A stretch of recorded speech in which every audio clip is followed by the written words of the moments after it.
Eccoci qua ragazzi, salve a tutti, bentornati sul canale. Le ultime di calciomercato in casa Napoli, la situazione Osi Lukaku che non si sblocca. C'è stato un incontro, a quanto leggiamo ieri, tra il presidente De Laurentiis e Antonio Conte per analizzare gli eventuali scenari con il Chelsea, prestito, Lukaku più soldi per Osi. Andiamo a vedere cosa sta succedendo, al di là di una stampa che comincia a destabilizzare in tutto e per tutto. Manna non è adatto al Napoli, restate col cerino in mano, l'ingaggio di Osimhen, eccetera eccetera eccetera. Ne parliamo in questo video. Ringrazieremo anche Ostigard che si è accasato a Rennes ovviamente, e quindi è fatta per il difensore in uscita. Brescianini e Gilmour arriveranno, ma devono uscire Caiust e Gaetano. E due parole su la conferenza stampa di presentazione di Buongiorno avvenuta ieri. Fatemi sapere la vostra qui sotto nei commenti come sempre, iscrivetevi al canale attivando la campanellina delle notifiche così restate aggiornati ogni qualvolta esce un nuovo video. E partiamo proprio da Osticard delle due considerazioni su Buongiorno per poi passare a tutto il calciomercato. Dicevamo tempo fa, parlando di Buongiorno, anche prima che iniziasse poi la sessione di calciomercato, vista l'annata vissuta, Napoli scegli bene prima gli uomini e poi i calciatori. Con Buongiorno abbiamo fatto bingo, visto quello che è stato detto ieri in questa conferenza stampa di presentazione. Abbiamo scelto sia bene l'uomo e a livello tecnico-tattico anche il calciatore. Ovviamente grazie a Conte che ha fatto quasi tutto lui, a quanto abbiamo ascoltato. Nel giorno del compleanno di Buongiorno c'è stato quel colloquio in quel ristorante, in quel di Torino, ed è nato tutto lì, è cominciato tutto lì ed è finito poi tutto lì, aspettando solo a livello burocratico e monetario l'accordo tra le società e l'acquisto del difensore. Io sono rimasto veramente contento per quanto riguarda Buongiorno dal lato umano.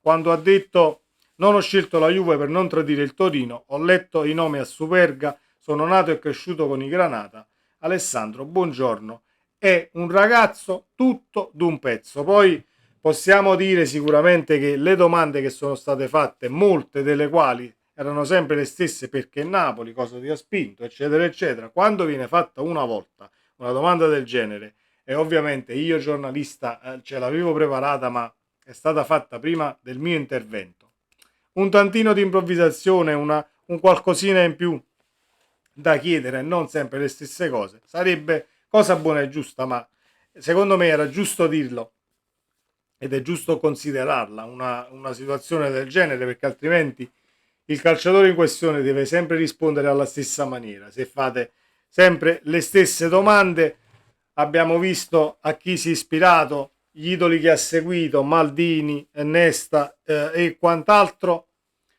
Di Buongiorno non si può dire assolutamente niente di male, e quindi il Napoli ha centrato l'obiettivo dal punto di vista umano e dal punto di vista tecnico-tattico, perché è stato voluto e preso poi da Antonio Conte. Ringraziamo Ostigard per la professionalità di questi 2 anni a Napoli, mai una parola fuori posto, ha accettato la panchina senza batter ciglio. Quando è stato chiamato in causa ha dato sempre il suo contributo e gli auguriamo un felice proseguo di carriera, perché se lo merita da professionista. Non abbiamo assolutamente niente da dire in tutto questo periodo dove a Napoli ci sono stati mal di pancia, ammutinamenti passati e quant'altro.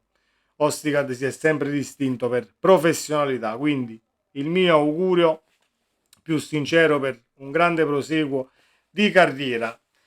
Veniamo a noi con la situazione Osimhen e Lukaku. C'è stato ieri un incontro tra il presidente e Antonio Conte, perché dobbiamo risolvere questa situazione. Abbiamo un calciatore che sta aspettando di arrivare a Napoli e si sta allenando da solo, e ne abbiamo un altro che non sa cosa fare, entra per fare allenamento solo la parte atletica, poi esce, non è considerato ovviamente nei piani tecnico-tattici del Napoli perché è in uscita.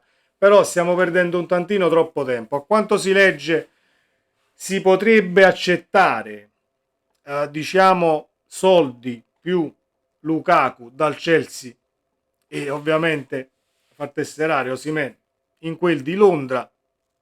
Non sappiamo però a quanto potrebbe ammontare l'offerta del Chelsea. Siamo rimasti a 70 milioni l'offerta del Chelsea più Lukaku. Non credo che il Napoli accetti e dobbiamo assolutamente smentire quella parte di stampa che dice restate col cerino in mano, non potete permettervi l'ingaggio di Osimhen e quant'altro. Il Napoli è molto tranquillo per quanto riguarda questa situazione, anche perché per quanto riguarda l'ingaggio Lukaku andrebbe a prendere più o meno gli stessi soldi di Osi. Si parlava di 6 milioni più 2 di bonus, quindi sono tanti soldi e gestire anche lo spogliatoio in base all'ingaggio di Lukaku avrebbe la stessa difficoltà se tu devi gestire l'ingaggio di Osimhen in relazione al resto dello spogliatoio. Punto primo. Punto secondo, non è il Napoli dell'anno scorso e quindi l'organigramma societario sa benissimo come gestire determinate situazioni perché l'ha fatto anche in passato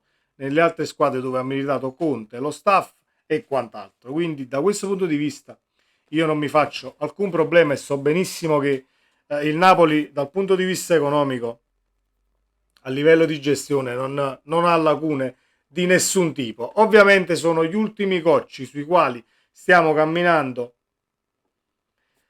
per ciò che è stato o per ciò che non è stata la stagione scorsa, ma ne usciremo vincitori anche da questa situazione. Tanto è vero che si è detto nel caso non si trovi sistemazione, non c'è nessun problema.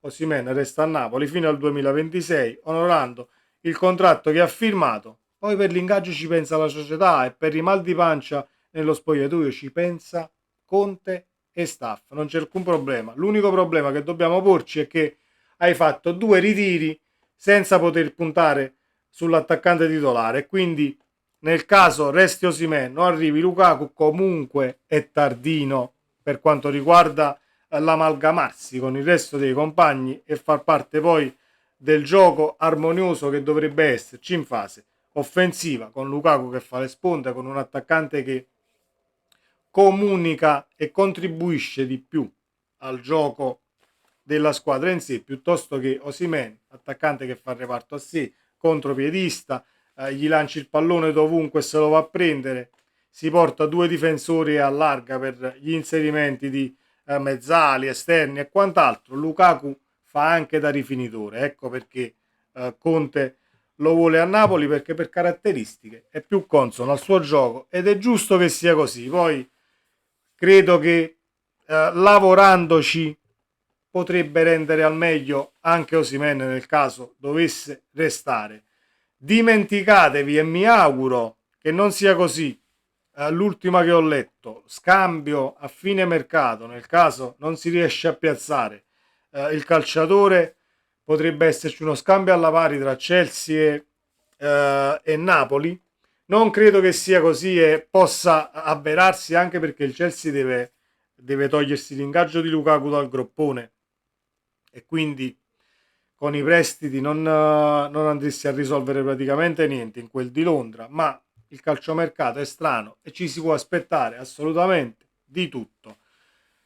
Volevo fare 2 considerazioni su Brescianini, perché ovviamente devono uscire Gaetano e Caiusta, però entreranno, a quanto si legge, Brescianini e Gilmour, soprattutto il secondo, dove Conte non vuol sapere nient'altro e lo vuole a Napoli come vice Lobo, anche perché il vice Lobo non ce l'abbiamo in panchina per caratteristiche ed è un peperino in tutto fare del centrocampo che a me non dispiace. Ovviamente Gilmour, Brescianini sarebbe il papabile per inserimenti, per i tiri da fuori che però vanno sicuramente migliorati, perché non parliamo di un calciatore che 9 su 10 la mette all'incrocio, però sono cose che si possono migliorare in allenamento. Grande fisico, un bel bestione e muscoli in più da dare ad Antonio Conte. Tutto sommato la scelta di Brescianini e la possibile entrata di Gilmour non è assolutamente sbagliata per quanto riguarda poi dal punto di vista tattico il Napoli di Conte. Dobbiamo solo sperare che non si porti avanti troppo la situazione Osimhen, perché l'ultimatum, almeno a quello che si legge, è entro il 10 agosto, ma il 10 agosto noi abbiamo la partita di Coppa Italia, quindi mi sembra più una cazzata scritta e buttata lì per fare click che altro. Non possiamo permetterci di arrivare al 10 agosto senza sapere come e cosa fare con questa girandola di attaccanti, anche perché nel resto d'Europa questa situazione potrebbe poi far scaturire un effetto domino, quindi se anche nell'occhio del ciclone per quanto riguarda una concatenazione di eventi anche per altre squadre. Tanti sono i soldi in ballo, il Napoli ha detto e ha fatto sapere di non scendere a compromessi con nessuno, accetterà solo offerte che ritiene assolutamente congrue, è giusto così, non si svende praticamente nessuno, anche perché in un'ipotesi nemmeno tanto remota, Osimhen con Conte potrebbe sicuramente fare i buchi a terra a livello numerico e quindi l'anno prossimo prendi i soldi che vuoi dalla clausola e ritorna tutto come si deve. Ripeto, l'unico neo è che hai fatto 2 ritiri senza poter sfruttare poi la punta per quanto riguarda insegnamenti, movimenti e quant'altro. Ma il Napoli sa il fatto suo, Conte sa il fatto suo. Una lancia da spezzare nei confronti di Manna, a favore di Manna, perché è già stato diciamo bersagliato dalla stampa dicendo no, Manna non è adatto al Napoli, vedete poi le uscite, doveva piazzare i calciatori, ragazzi, nemmeno il miglior direttore sportivo del mondo avrebbe avuto la strada spianata per quanto riguarda le cessioni quest'anno, dopo un'annata da dimenticare e calciatori che si sono svalutati. Quindi Manna per me sta facendo un ottimo lavoro. Ovviamente bisogna rispettare tempi, bisogna rispettare le offerte che poi arrivano per quanto riguarda i calciatori in uscita, che se non congrue, se non valutate congrue da parte della società, ovviamente non se ne fa niente, perché la bancarella del Torrone è da qualche altra parte sicuramente, non a Napoli, che è vero ha bisogno di conoscere l'attaccante titolare perché non ce l'abbiamo ancora, potremmo supporre che sia Lukaku, però dal punto di vista economico non è che abbiamo le pezze al puntini puntini, e quindi è giusto che ci si giri anche un tantino così. Quando arriva l'offerta deve essere congrua e basta, senza svendere praticamente nessuno. Sempre Forza Napoli, ci vediamo nel prossimo video e ringrazio chi è arrivato fino alla fine, perché domani sera ore 22 saremo live nel post partita di Napoli-Brest. La live è già caricata sul canale e quindi potete già andare a salvare il link, qualche like in preventivo che fa sempre piacere al sottoscritto. Ci vediamo domani in live, ovviamente per chi ci sarà, ore 22. Sempre Forza Napoli, ciao!